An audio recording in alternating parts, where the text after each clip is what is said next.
buenos días, estimados amigos, y muy buenas tardes para quienes se conectan desde otras latitudes. A nombre de Geosid, les doy una vez más la más cordial bienvenida a nuestra séptima conferencia en este espacio de difusión del conocimiento denominado Geosid Talks. Muy bien. Ya han pasado un mes y medio desde que ofrecimos nuestra primera conferencia. Cada sábado desde entonces, desde el 1 de agosto, expertos nacionales e internacionales compartieron su trabajo y conocimiento, cumpliendo de esta manera el propósito de este espacio. Bien, entonces estas conferencias las pueden encontrar grabadas y editadas en nuestro canal de YouTube. Apóyennos con un like y los invito también a suscribirse para que puedan participar de nuestros próximos eventos. Muchos de nuestros conferencistas van a brindar en el futuro importantes cursos de formación profesional, los cuales vamos a ir anunciando próximamente. Quiero agradecer al equipo de Geosid que muy a pesar de los difíciles momentos que venimos pasando, hemos podido sacar esto adelante, y agradezco también a nuestros seguidores por participar tan activamente durante cada conferencia.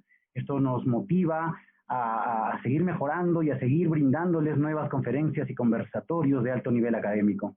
Nuestra próxima conferencia será el día sábado 3 de octubre, es decir, que vamos a parar por 2 semanas, pero esto únicamente con el objetivo de seguir mejorando y brindándoles un mejor servicio. Bien, en esta oportunidad quiero presentar a Martí Bonchons Calvelo. Él es licenciado en Geografía de la Universidad de Barcelona, con estudios de maestría en Meteorología Aplicada. Durante 7 años ha trabajado como especialista en meteorología en el Servicio Nacional de Meteorología e Hidrología del Perú, el CENAMI.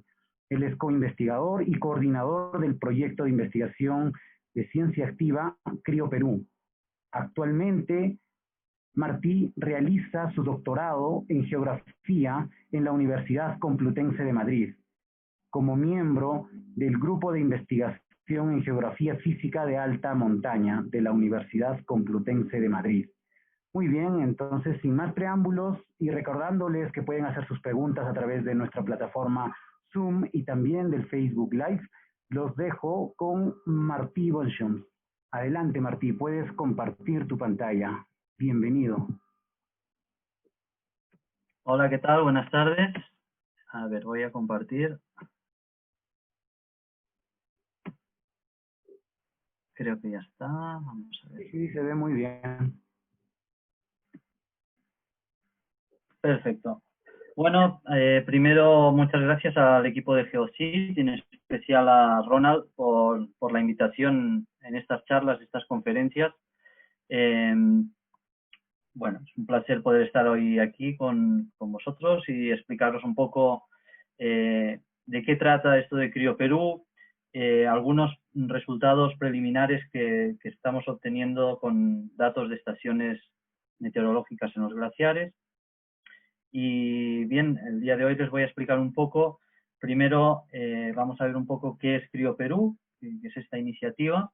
Luego, como mi temática, digamos, es de meteorología, vamos a entrar un poco más en la parte climática y las características de los Andes peruanos, pero en el aspecto climático y de glaciares.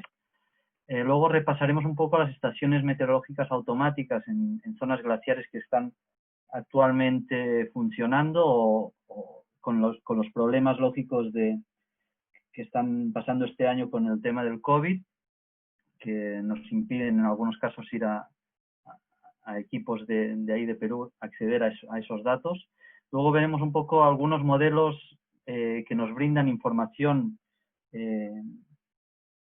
meteorológica o climática en zonas de glaciares de Perú.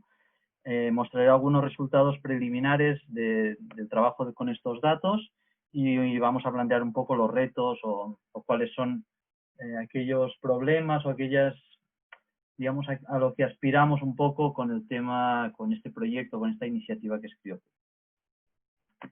Bueno, primeramente hablarles de CRIO Perú, que es una iniciativa multidisciplinar.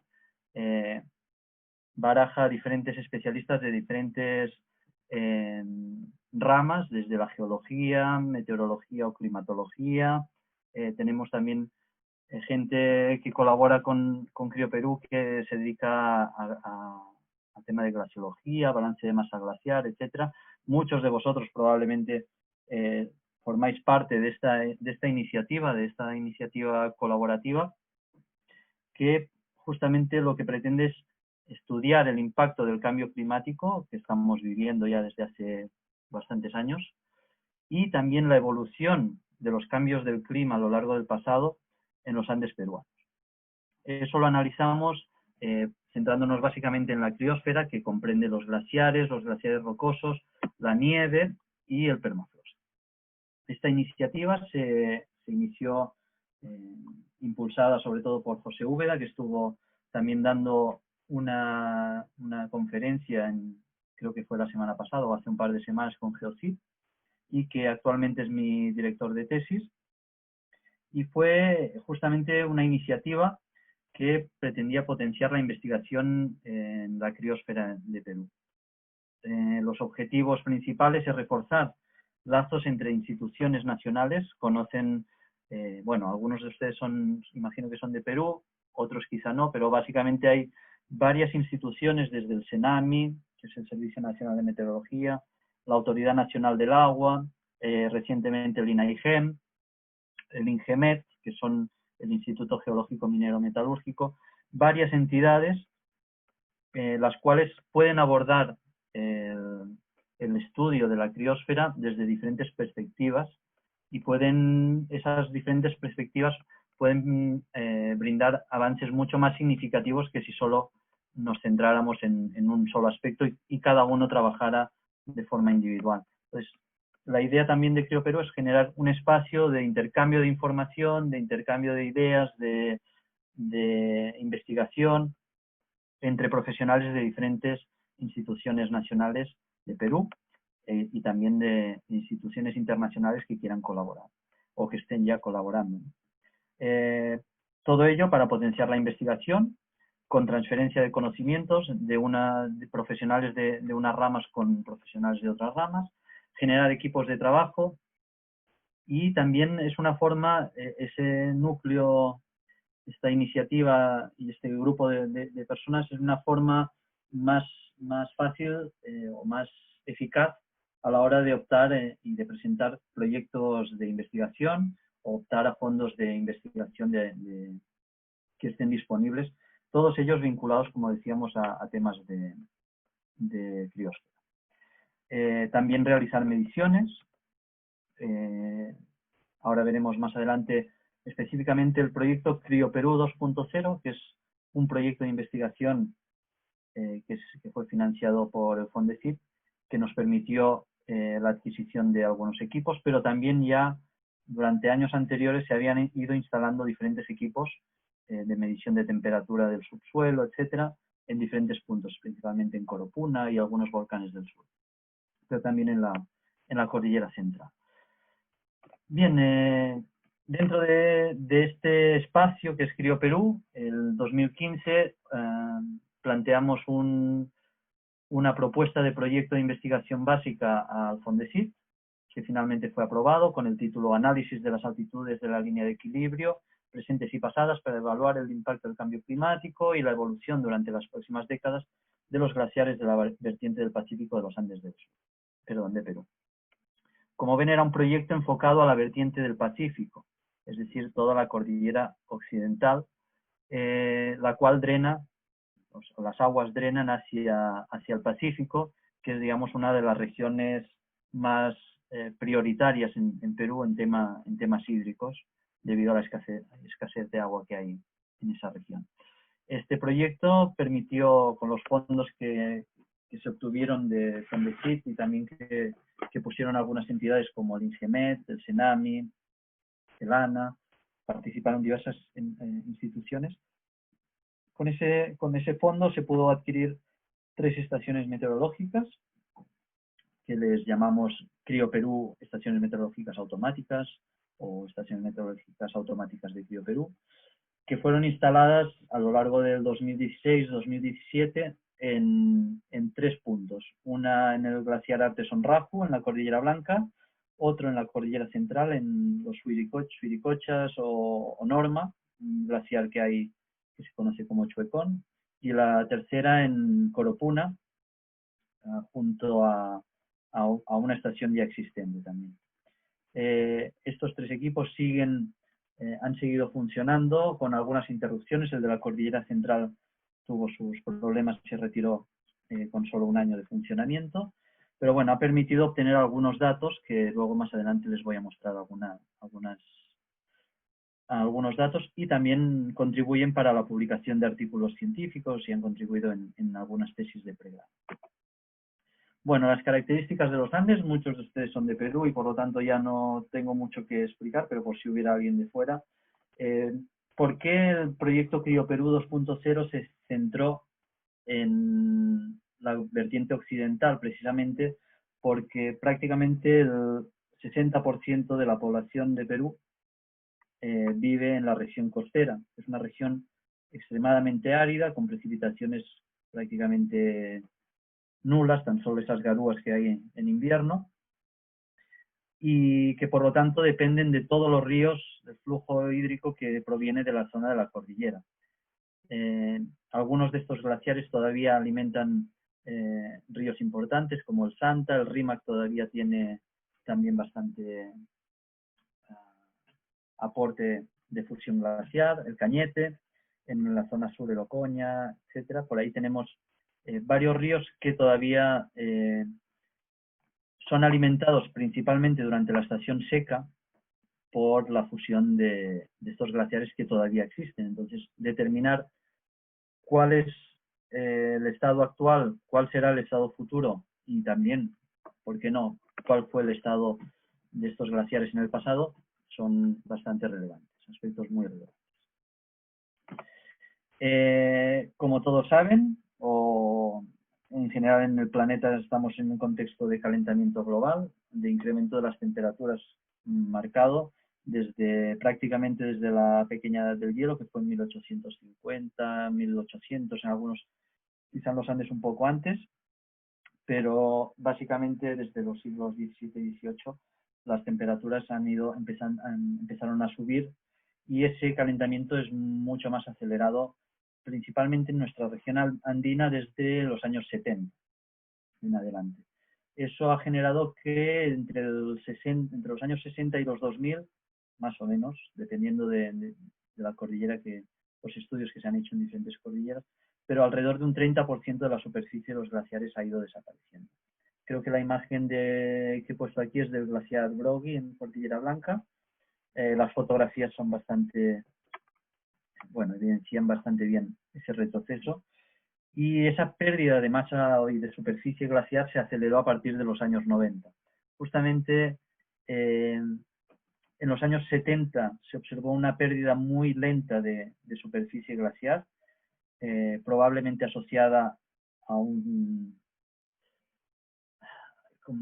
todos conocemos al ENSO, pero la PDO, la oscilación del decadal del Pacífico, que es, digamos, unas temperaturas del Pacífico más frías de lo normal, es una oscilación similar al fenómeno del Niño, pero de mayor duración.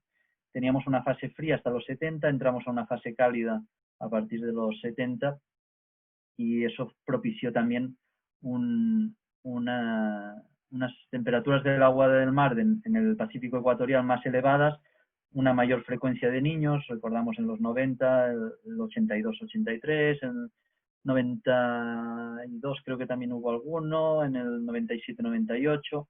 Todos estos fenómenos del Niño también han influenciado en esa rápida pérdida de superficie. Para entender un poco la circulación o cuáles son los aspectos de la circulación general atmosférica que dominan y que gobiernan un poco el comportamiento de la precipitación y de la temperatura en los Andes peruanos, les muestro estas imágenes extraídas de Garró, de un artículo de Garró et al. Del 2009, perdón. Y tenemos en el gráfico de la izquierda la circulación de vientos en Sudamérica en niveles bajos, aproximadamente a 925 hectopascales, que serían bueno, más o menos unos 500 metros de altitud. Y vemos la zona de convergencia intertropical, que estaría marcada en rojo. También tenemos una zona de convergencia del Atlántico Sur en verde. Y estas dos zonas de convergencia de vientos en niveles bajos lo que favorecen es la formación de precipitación. Si ven la mancha oscura indica la precipitación en milímetros al mes, aquí tienen la escala. Y esto sería para el mes de enero. En los meses de enero, que es la temporada de lluvias, tenemos esta configuración, la zona de convergencia intertropical desplazada al sur, la formación de esta vaguada ecuatorial o esta zona de bajas ecuatoriales en el centro del continente, y la formación de las sacas. Todos estos sistemas de bajos niveles favorecen la precipitación.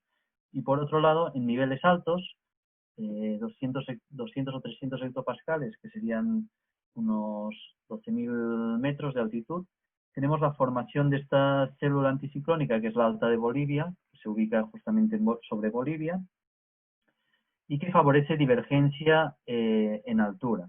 ¿Qué significa la divergencia en altura? Básicamente aquí tienen un gráfico. Significa que el aire en niveles altos diverge, se escapa de ese lugar y por lo tanto succiona el aire de niveles más bajos, favoreciendo también la formación de precipitaciones. Básicamente, entonces, son estos los sistemas que favorecen la precipitación en la zona andina durante la temporada de lluvias. Aquí vemos un poco lo mismo, pero más detallado, y vemos en rojo, aquí en la zona del Pacífico, estas manchas azules indican la precipitación. Para el mes de enero esto se ha sacado del TRMM, es precipitación estimada por satélite. Y vemos estas manchas azules que serían el reflejo de la zona de convergencia del Pacífico, intertropical en el Pacífico, aquí sobre el Atlántico. Esta vaguada ecuatorial, que sería esta zona de precipitaciones también de aquí, aunada también a las sacas, que es la zona de convergencia del Atlántico Sur. Y aquí en la zona andina, en la vertiente oriental, tendríamos lo que yo le he llamado, pero creo que no hay ningún autor todavía que lo haya mencionado así, que sería la zona de convergencia al este de los Andes. Esta convergencia de aquí es una convergencia es una convergencia del viento en bajos niveles favorecida por la presencia de los Andes, de la cordillera, que fuerza al aire de bajos niveles a remontar la cordillera y eso favorece la formación de precipitación. Bueno, estos serían los sistemas durante el verano y esto sería durante la temporada lluviosa, y esto sería durante la temporada seca. Vemos en niveles bajos que desaparecen las sacas, la zona de convergencia intertropical se va desplazando progresivamente hacia el norte, a medida que el hemisferio sur se va enfriando, que el hemisferio norte se va calentando. Y sobre Perú lo que predomina en niveles altos es el jet subtropical, que es un viento del oeste muy intenso, muy seco, y que es el que propicia que tengamos condiciones secas en toda la cordillera durante estos meses de julio y agosto. Esporádicamente, en niveles bajos durante la temporada seca tenemos la llegada de friajes, que son un jet de bajos niveles del sur, que serían vientos del sur, y que también están asociados a fenómenos de precipitación, especialmente en la cordillera oriental. Sería la zona de Vilcanota, también afectaría la zona de Huaytapallana, en la cordillera central, y podría afectar también de forma indirecta con precipitaciones más ligeras o con nubosidad al resto de la cordillera andina. Entonces es también un mecanismo durante la temporada seca que puede favorecer precipitaciones, este jet de bajos niveles del sur. Por otro lado, en niveles altos tenemos otra configuración de la circulación atmosférica que podría favorecer o que favorece, digamos, la precipitación durante esta temporada seca en la zona andina, que serían las vaguadas de niveles altos y las danas. Las danas son depresiones aisladas en niveles altos y ahora a lo mejor han empezado a oír ese concepto porque el Senami lleva ya unos cuantos años insistiendo en las danas, en la formación de estas danas y cómo nos afectan. Y básicamente son sistemas ciclónicos que favorecen la precipitación en la región andina, principalmente en la vertiente oriental y en los Andes del sur. Como ven, la precipitación durante la estación seca prácticamente es nula sobre Perú, y vemos tan solo la zona de convergencia intertropical más desplazada hacia el norte. Bien, en función de estas características de la temporada seca y la temporada húmeda, y también teniendo en cuenta que los Andes peruanos se encuentran dentro de los conocidos outer tropics, que serían los trópicos externos. Los trópicos externos es esa región tropical donde se presentan dos estaciones bien marcadas, una estación lluviosa y una estación seca. Los inner tropics sería una región con mayor precipitación a lo largo de todo el año, con dos máximos alrededor de los equinoccios, que están influenciados directamente por el paso de la zona de convergencia intertropical. En fin, basándonos en la presencia de esas dos estaciones, húmeda y seca, y también en la amplitud térmica anual, hemos podido establecer en un trabajo que hicimos, que se publicó el año pasado, hemos establecido 4 regiones en los Andes peruanos, por encima de los 3.000 metros, que se corresponden un poco con las propuestas ya en artículos anteriores, en los cuales se clasificaba los glaciares peruanos en 3 regiones. En este caso, Betil et al. En 2017 los clasificaba en 3 regiones. Nosotros hemos añadido esta región de los Andes secos del norte, que sería esta región amarilla, en la cual no hay actualmente presencia de glaciares, pero tendría unas particularidades que serían más seco, por ejemplo, tiene una menor precipitación que los Andes nortes húmedos, que son estos azules. Bien, a partir de esto hay muchas formas de clasificar los Andes peruanos, los podríamos clasificar de muchas formas, pero vemos cómo hay una cierta concordancia entre lo propuesto por otros autores, también lo propuesto por nosotros, y vemos que tenemos básicamente glaciares en 3 regímenes climáticos diferenciados. Los Andes del norte húmedos, que sería la zona de Cordillera Blanca, Cordillera Central. Los del sur húmedos, que sería Vilcanota, Polobamba, Vilcabamba. Y los Andes secos, que correspondería a algunos glaciares como Coropuna, Sabancaya, y todo lo que sería la zona de la Cordillera Ampata. Una cosa interesante también son los ciclos de acumulación y ablación de los glaciares. En las latitudes medias tenemos acumulación de nieve durante la temporada invernal y pasamos a una situación de ablación o de pérdida de masa de los glaciares durante la estación de verano.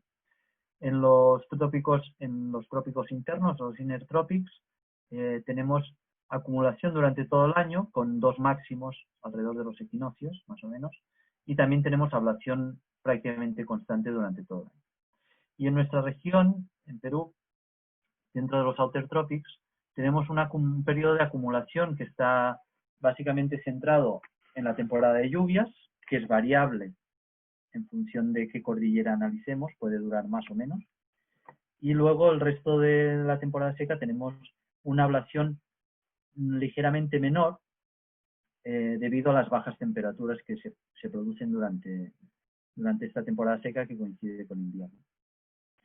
Entonces, bueno, aquí puse estos 3 gráficos que están hechos a partir de un modelo atmosférico, no tiene nada que ver con datos de precipitación directos, pero era para mostrarles cómo a partir de fuentes indirectas, como sería un modelo atmosférico de circulación atmosférica, vemos características propias de cada cordillera. En el caso de la Cordillera Blanca, estos tonos naranjas indican vientos del oeste en niveles altos, que serían vientos secos, que se prolongan prácticamente desde mayo hasta septiembre. Y luego tenemos vientos del este o húmedos, que empiezan a mediados de septiembre y se extienden hasta mediados de abril. Estos vientos del este coincidirían con la temporada de lluvias en Cordillera Blanca y digamos que todas las manchitas azules en las diferentes cordilleras coincidirían con los periodos de lluvia o de nieve en las diferentes cordilleras, y el color naranja nos indicarían vientos del oeste secos y coincide más o menos con la duración e intensidad de la estación seca. Vemos cómo esa estación seca va siendo cada vez más extensa, dura más a medida que nos vamos hacia el sur, desde la Cordillera Blanca hacia el Nevado Corupuna. Vemos como el Nevado Corupuna en el sur es mucho más extensa y estos vientos del oeste son mucho más intensos. Coincide todo ello con las condiciones que se observan. Bien, hemos hablado del proyecto CrioPerú 2.0 que nos permitió instalar 3 estaciones, ahora se las mostraré, pero actualmente en Perú están funcionando ya algunas estaciones ubicadas, como ven, en altitudes significativas, entre los 4.600 y los 5.800 metros. Algunas están dentro de la zona de ablación de los glaciares, la zona donde se pierde masa del glaciar. Algunas están fuera del glaciar, pero cerca, digamos, a la lengua del glaciar o a la lengua de hielo. Y tenemos, algunas de ellas tienen transmisión remota, es decir, que podemos obtener los datos prácticamente en tiempo real, y algunas pues no disponen de estos sistemas, ¿no? Entonces requieren que alguien suba hasta la estación, que como ven están todas muy arriba, y descargue esos datos. Les muestro algunas de las imágenes de las estaciones, por ejemplo la de Corupuna. Las que están ubicadas sobre glaciares, varias de ellas tienen esta estructura de un trípode con una plomada en el centro y una barra horizontal. Este sistema se utiliza para mantener la barra horizontal en posición perpendicular a la superficie del glaciar para las mediciones de radiación, básicamente. Piensen que el glaciar es una superficie móvil, se va moviendo y se mueve bastante. Y esta estructura permite que más o menos los sensores terminen quedando siempre alineados con la superficie del hielo.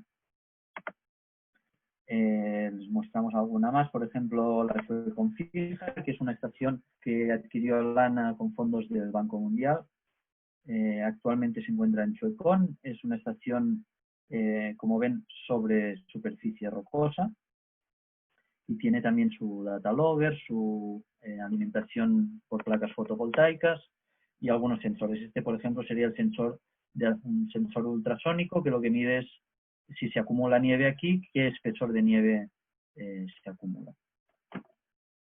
Esta sería la estación Quelcaya, que es la estación más completa que existe actualmente en Perú.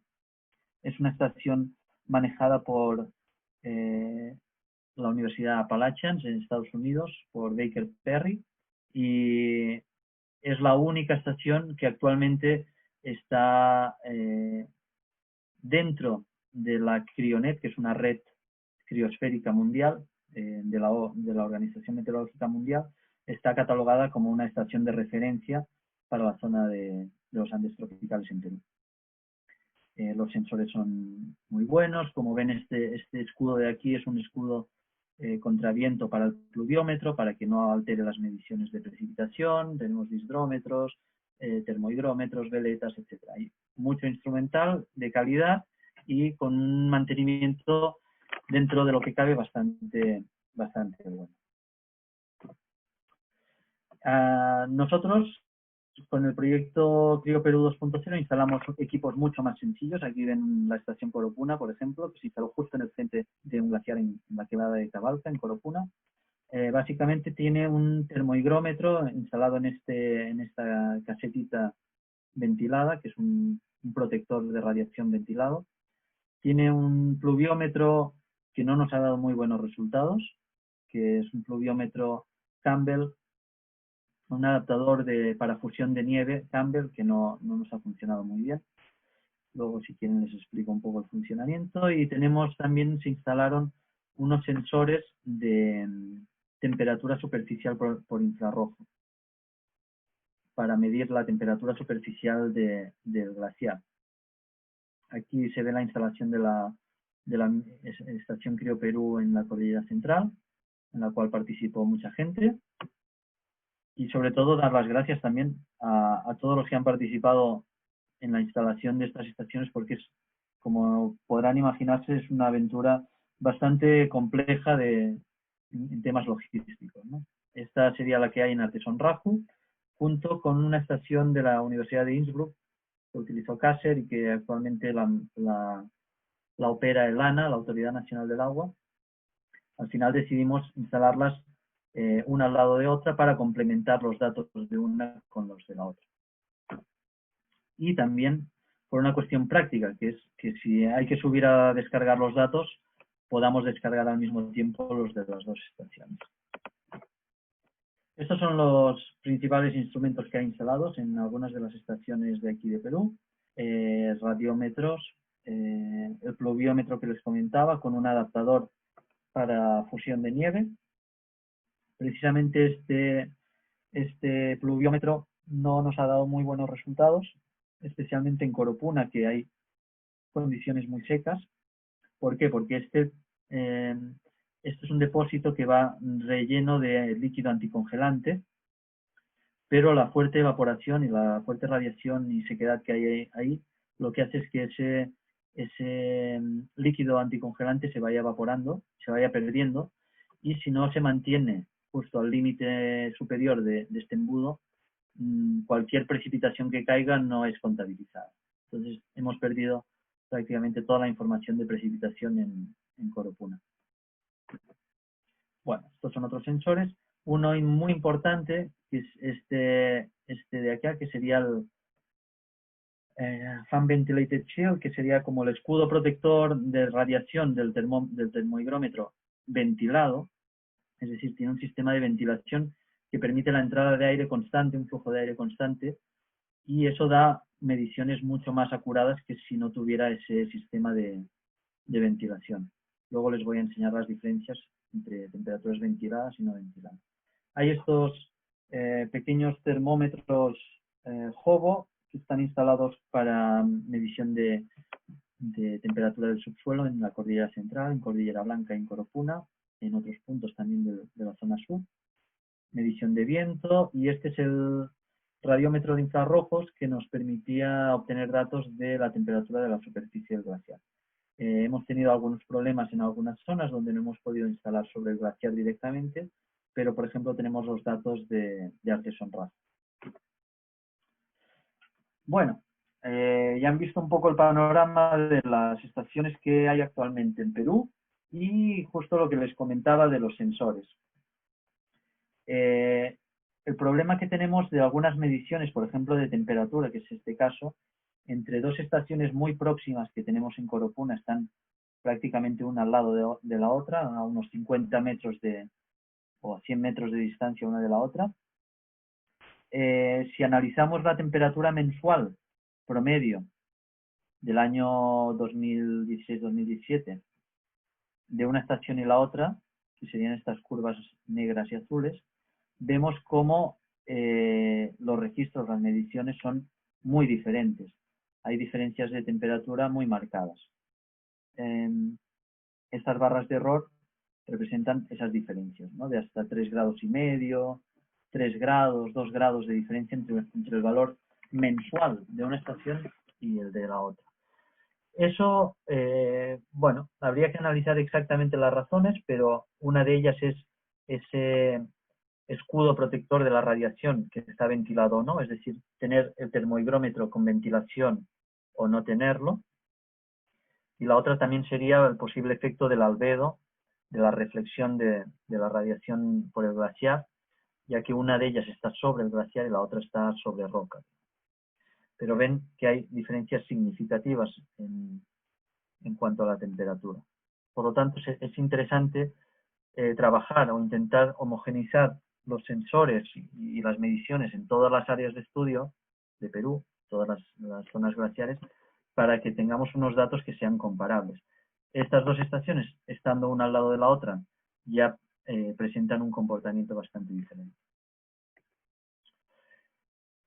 Si analizamos la temperatura horaria de esas dos estaciones, nos encontramos también con uno de los problemas típicos de Perú y de muchos otros lugares, pero que en Perú se acentúa, y sobre todo de las zonas de alta montaña donde el acceso es muy difícil, las condiciones meteorológicas y climáticas son muy extremas y por lo tanto los sensores y los equipos sufren muchas veces fallos. Entonces, esos fallos en las mediciones o el hecho de no poder ir a descargar los datos, lo que nos genera son los gaps.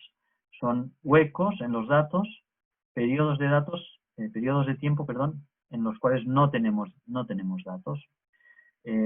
Por ejemplo, en esas dos estaciones de Coropuna que están una al lado de la otra, tenemos datos de una, por ejemplo, durante un periodo, que sería la amarilla, que es la estación de Senami y Aedes. Algunos periodos en los que tenemos datos en las dos estaciones, pero aquí, por ejemplo, se interrumpe los de una, vuelve a empezar por acá, perdemos otra vez aquí, tenemos un periodo sin datos en ninguna de las dos. Entonces eso termina siendo un problema porque cuando queremos calcular los promedios diarios o mensuales, en estos periodos perdemos mucho dato. Eso se puede arreglar, se puede solucionar utilizando datos de estaciones próximas, ¿no? En este caso, estas dos estaciones son muy cercanas, se puede establecer una correlación entre las dos series de datos y con los datos de una estación se completan los datos faltantes de la otra. Cuanto más estaciones tengamos, pues mejor es ese completado de datos, ¿no? Hay diferentes metodologías. Nosotros estamos trabajando ahora con una que se llama Gradient Boosting, que sirve para completar series de datos. Y, por ejemplo, para esta región de Coropuna, tomando una región más amplia, hemos conseguido seleccionar 6 estaciones meteorológicas automáticas de la región y vemos como hay periodos, muy pocos periodos, entre el 2016 y el 2019, que son 3 años, hay muy pocos periodos en los que tengamos datos en las 6 estaciones. Serían estas líneas rojas de aquí arriba. Que tengamos datos en las 5 estaciones, hay bastantes periodos, aunque todavía tenemos algunos periodos de tiempo sin datos en 5 estaciones, y así sucesivamente, ¿no? Por ejemplo, hay un día o unas horas de algún día en que solo hay datos en una estación. Entonces, eso no ayuda a la hora de intentar hacer un completado de las series de datos. Aún así, cuando se consigue completar un poco una serie de datos de estas estaciones en altura, hemos obtenido algunos resultados ya. Por ejemplo, en 2019, que sería el año pasado, podemos ver aquí la temperatura promedio mensual en la estación Chuecón, que sería en la cordillera central, que es esta verde, y en la estación Coropuna, que sería la línea azul. Aspectos relevantes, bueno, primero que en Chuecón la temperatura promedio mensual es mucho más alta que en Coropuna. Las dos estaciones están justamente en la zona de ablación del glaciar, o sea, están, digamos, en una zona glaciar similar, de similares características. Lo que pasa es que tenemos glaciares a una altitud mucho más baja en la cordillera central que en la zona de Coropuna. Aquí estamos a unos 5.800 metros y aquí estamos tan solo a 5.000 metros. Entonces, la temperatura promedio mensual es alrededor de 0 a 1 grados durante todo el año, con escasa variación si ven la amplitud térmica el mes de la temperatura más baja, que en este caso fue julio, y el mes con la temperatura más alta, que fue en abril. La amplitud térmica, entre esos 2 meses, la diferencia es de tan solo 1 grado. En cambio, en la zona sur, si comparamos febrero, que tuvo 3,5 grados o incluso 3 grados en diciembre, más o menos, y los 6,5 grados bajo cero en julio, aquí tenemos una diferencia de 3 grados entre el mes más frío y el mes más cálido. Por lo tanto, ya se aprecian esas diferencias en la amplitud térmica anual. También se ve cómo la temperatura empieza a descender mucho más rápido ya en abril en la zona sur, mientras que todavía ese descenso es más lento y más progresivo en la zona norte, eso debido también a que las condiciones secas se inician antes en la región sur. Y tenemos algunos datos ya preliminares del análisis de toda la serie de datos entre el 2016 y 2019 en la zona central. El valor más bajo registrado fue de 7,5 grados bajo cero a esos 5.000 metros. Y en Coropuna, tomando el periodo 2014-2019, que son 5 años, la temperatura más baja registrada ha sido de casi 14 grados bajo cero. Y las más altas, 7 grados en la central y 5 grados en Coropuna.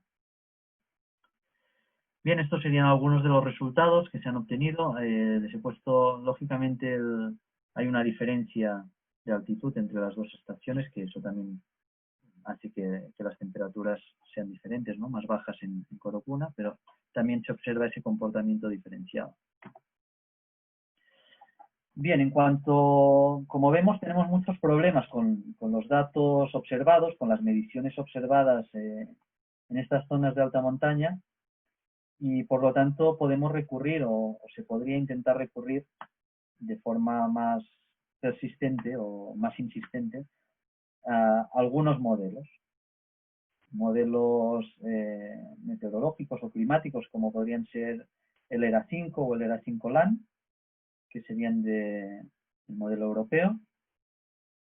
Nos brindan información, por ejemplo, de temperatura,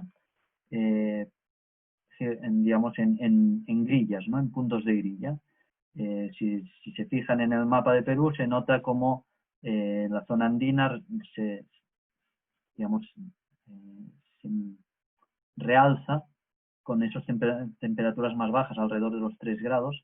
Se nota cómo está aquí toda la zona altoandina, digamos, en colores, en temperaturas más bajas. Por lo tanto, refleja exactamente con poca precisión, porque estamos hablando de píxeles de 30 kilómetros, pero con poca precisión, pero con cierta similitud a las condiciones reales, este modelo ERA5. Y también disponemos de una versión que ha sacado el modelo europeo, que es el ERA5LAN. Son unos datos de mayor resolución, de 9 kilómetros de resolución. Por lo tanto, aquí vemos, esto sería la zona de Coropuna. Si ven aquí unos valores más oscuros, más morados, serían la zona donde está la cumbre del Coropuna. Y ya se ven valores alrededor de los 2 grados. Pero nos indican, se nota más la topografía o variables que dependen fuertemente de la topografía, mejoran si incrementamos la resolución de los modelos. En el caso de Perú también existen los productos Pisco que ustedes tienen disponibles a través del servidor de Senami. Son datos de precipitación diaria, mensual, temperatura máxima mínima diaria a nivel de Perú. La versión operativa creo que es la de Pisco de 0.1 grados, que sería también de alrededor de 9 kilómetros, que sería esta de aquí. Si bien se hicieron algunos ensayos también a mayor resolución, que sería esta de acá, en los cuales, por ejemplo, la zona de Cordillera Blanca se refleja mucho mejor a la hora de cuando incrementamos la resolución, aquí en precipitación de la Cordillera Blanca, que cuando lo vemos a una resolución menor, ¿no? Entonces, la idea es ir mejorando la calidad de estos modelos. El Pisco básicamente lo que hace es tomar datos de este gráfico de aquí, que sería el CIRPS, que es un programa de precipitación estimada por satélite, y mediante estos datos y con datos observados de las estaciones de Senami, lo que se hace es un procedimiento de interpolación de esos datos y se genera esta base de datos brillante, ¿no? Entonces, la fuente, digamos, una de las fuentes sería la precipitación estimada por satélite y otra de las fuentes serían los datos de las estaciones meteorológicas de Senami. Estos datos de aquí, por ejemplo, podemos tomar cualquier valor de precipitación de una serie de precipitaciones o de temperaturas desde el 81 hasta la actualidad, en cualquier punto de grilla de Perú. En nuestro caso tomaríamos la zona de la cordillera, donde tenemos las estaciones, y comparar esos datos con los observados, por ejemplo. Eso es lo que se ha estamos empezando a hacer con el modelo ERA5LAN, tomar los datos de la estación, en este caso de la Cordillera Central, la data mensual de esa estación, los promedios mensuales de esa estación, con los promedios mensuales o con los datos mensuales del ERA5LAN. Vemos que en algunos hay una cierta diferencia, un cierto bias entre una serie y la otra, debido también a las diferencias en la altitud, pero tiene un cierto, sigue un comportamiento, digamos que parecido a las dos curvas, ¿no? Esto sería entre el 2016 y 2019. Ojo que nuestros datos también, como hemos visto, los observados tienen sus gaps que se han tenido que rellenar, y los datos del modelo pues son datos de un modelo, me refiero que no son reales, sino que se aproximan simplemente a la realidad. Entonces, el ajuste es relativamente bueno en Cordillera Central, pero si nos fijamos en la zona de Coropuna, parece que ese comportamiento todavía es más similar entre las dos curvas. Nos salía una correlación alta de 0.9 entre las dos series de datos. Aquí vemos que faltan algún periodo, algunos meses de datos, que eran esos huecos que había en la estación Coropuna, pero eso nos permitiría utilizar estos datos del ERA5LAN, en el caso de que se observe que representan bien las zonas de estudio, para trasladar esas temperaturas de superficie, esas temperaturas a 2 metros de la superficie, para trasladarla hacia el pasado, en tiempos en los que todavía no teníamos estaciones instaladas. En este caso los datos llegan, de momento creo que hasta el 80, pero creo que la idea es llegar hasta mediados de los 50. Por lo tanto, en el futuro, probablemente con esta base de datos de ERA5LAN, podemos regresarnos a las temperaturas de superficie en Coropuna, corrigiéndole un poco esta diferencia producida por la altitud de la grilla y la altitud de la estación hacia el pasado, y analizar cómo ha ido incrementándose la temperatura o los eventos del Niño cómo afectan, etc. Bueno, aquí tenemos lo mismo, que sería a nivel horario. También estamos intentando analizar el ciclo diario, las temperaturas horarias entre el ERA5 y la estación observada. Si nos fijamos en un ejemplo de un día, de los días 9 y 10 de julio, vemos como el modelo ERA5LAN, que sería esta curva azul, representa bastante bien el ciclo diario de temperatura, comparado con las mediciones reales de las estaciones que tenemos instaladas aquí. Es una curva mucho más suavizada, no tiene esos altibajos que serían propios de las condiciones normales en cualquier medición, digamos, de cualquier estación meteorológica, pero bueno, el comportamiento es muy similar, y es probable que ajustando bien las dos series podamos obtener bastantes buenos resultados con los ciclos diarios del ERA5LAN. Y bien, perdón, ya me voy para el final. Finalmente les comento algunos retos que hay con esta iniciativa de CrioPerú, que sigue en marcha, y espero que muchos de vosotros que tengáis interés os suméis. Es impulsar la colaboración entre instituciones de Perú. Actualmente no existen grupos de trabajo que colaboren entre instituciones, entre INAIGEM, SENAMI, INGEMET, LANA. No hay grupos de trabajo vinculados a glaciares que estén trabajando en coordinación directa entre ellos. Sí que hay contactos, sí que se conocen, sí que comparten información, pero no de una forma organizada. Es muy importante también mantener operativas las actuales estaciones meteorológicas.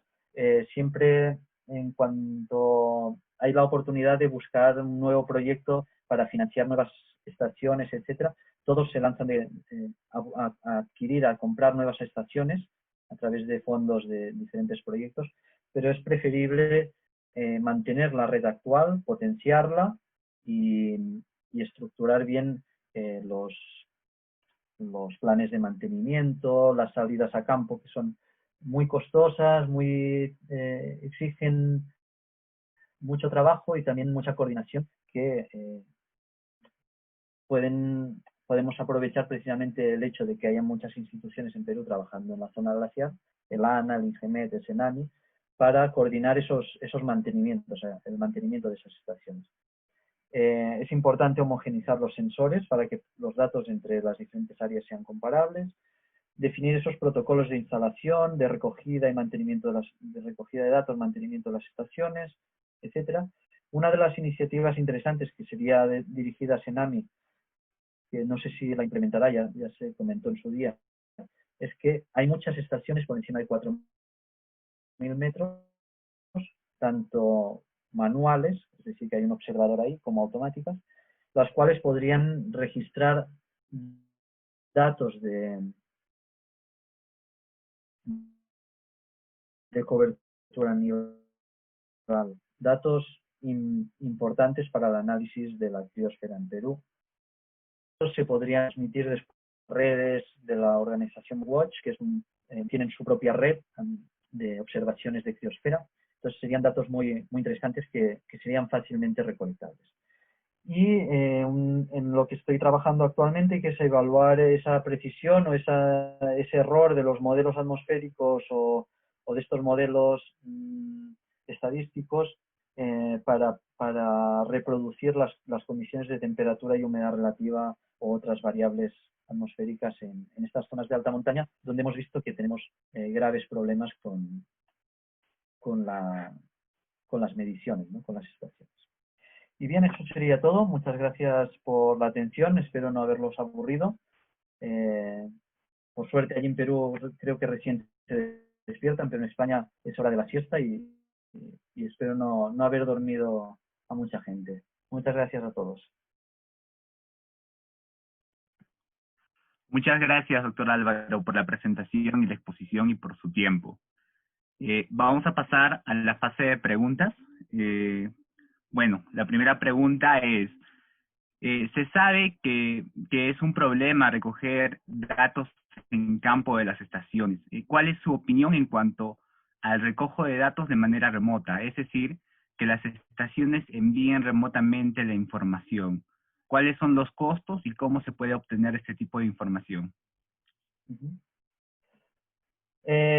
Pues es muy interesante la pregunta y es muy pertinente, porque en realidad justamente en estas áreas tan remotas donde se instalan las estaciones es vital disponer de un sistema de transmisión de esos datos, ya sea vía satélite o hay algunos otros sistemas como el GPRS. Lo que pasa es que también hay que tener en cuenta, o por radio también, hay que tener en cuenta que también estas zonas son muy remotas y, por ejemplo, no hay cobertura celular, entonces los sistemas de transmisión no son tan sencillos como si tuviéramos estaciones en zonas más urbanas o con mayor población. Pero sí es muy importante disponer de estos sistemas de transmisión porque, nos permiten observar si hay algo que está fallando, si hay algún sensor que está fallando. Si nosotros recogemos y revisamos los datos de forma diaria o horaria, aunque sea, podemos detectar rápidamente si hay algún dato o si hay algún sensor que está empezando a fallar. Entonces, eso nos permitiría planificar rápidamente una salida de mantenimiento de esa estación. Y además, en caso que falle la transmisión, ya sea satelital, por ejemplo, las estaciones de Lana y también la estación de Senami Aedes, que está en Coropuna, actualmente tienen transmisión por el satélite GOES, que es un satélite norteamericano. Esos transmiten cada hora los datos. En caso falle esa transmisión, el dato igualmente queda registrado en el data logger de la estación y cuando se sube a descargar ese dato del data logger, entonces tienes como dos posibilidades de tener el dato. Rápidamente, gracias a la transmisión, o si fallara esa transmisión, todavía tienes la opción de recoger en campo, digamos, ese dato. El costo, bueno, ahora no tengo exactamente el valor de una antena GOES, tendría que buscar, pero no es un costo muy elevado en comparación con lo que vale toda todo el equipo. Muy bien, perfecto. Muchas gracias por su respuesta. Tenemos otra pregunta del doctor José Palenque, quien nos pregunta y comenta: gracias por la presentación. Además de las zonas de convergencia intertropical, ¿qué otras configuraciones de la atmósfera pueden afectar la evolución de los glaciares en escalas de décadas, siglos y miles de años? Bueno, hemos visto la configuración actual de la circulación atmosférica sobre Sudamérica, así un poco a grosso modo, ¿no? Hemos visto esos jets de bajos niveles, esas zonas de convergencia intertropical, etc. Lo que me pregunta José, si lo entiendo bien, sería cómo pudieron haber cambiado esos sistemas hacia el pasado que favorecieran, por ejemplo, que las temperaturas fueran más bajas o hubiera más precipitación en la zona andina. Una de las teorías que circula, digamos, o que se analiza normalmente es esa migración hacia el sur de la zona de convergencia intertropical debido a un enfriamiento del hemisferio norte, que es un hemisferio más continental. Esa zona de convergencia intertropical podría ser más activa, podría estar desplazada hacia el sur, pero también otro aspecto importante, por ejemplo, en época de glaciaciones, sería que los dos casquetes polares actuales eran mucho más grandes. Sobre esos casquetes polares tendríamos anticiclones también mucho más extensos. Las bajas, el cinturón de bajas de latitudes medias, perdón si alguien estoy entrando en un tema muy complicado, pero el cinturón de bajas de latitudes medias estaría más desplazado en el hemisferio sur hacia el norte y por lo tanto algunos sistemas actuales como son las danas, esas depresiones aisladas en niveles altos, o las vaguadas o incluso algunos frentes polares podrían haber afectado de forma más frecuente la zona de los Andes. Es decir, no solo la convección tropical pudo influenciar, sino también ese desplazamiento hacia el norte de las vaguadas, de los sistemas ciclónicos de latitudes medias hacia unas latitudes más cercanas a los Andes peruanos. Aparte también tenemos todo lo que sería la interacción océano-atmósfera vinculada al Niño, ¿no? Podríamos tener un océano Pacífico más frío y en los Andes tropicales de Perú, las condiciones frías en el Pacífico favorecen una mayor precipitación en general y unas temperaturas más bajas, que eso también pudo hacer en el pasado, si teníamos un Pacífico más frío, los glaciares pudieron avanzar más. Muy bien, muchas gracias por su respuesta. Tenemos otra pregunta de Edwin Vadillo Rivera, quien nos pregunta y comenta: gracias por la ponencia, muy clara. ¿Están explorando la posibilidad de potenciar la red de monitoreo usando estaciones meteorológicas de bajo costo, open source? Bueno, en realidad la red actual en Perú pertenece a, básicamente las estaciones meteorológicas en Perú pertenecen al Servicio Nacional de Meteorología. Yo actualmente ya no trabajo ahí. El ANA también, la Autoridad Nacional del Agua, también tiene algunas estaciones, pero que también están dentro de esta red nacional gestionada por Senami.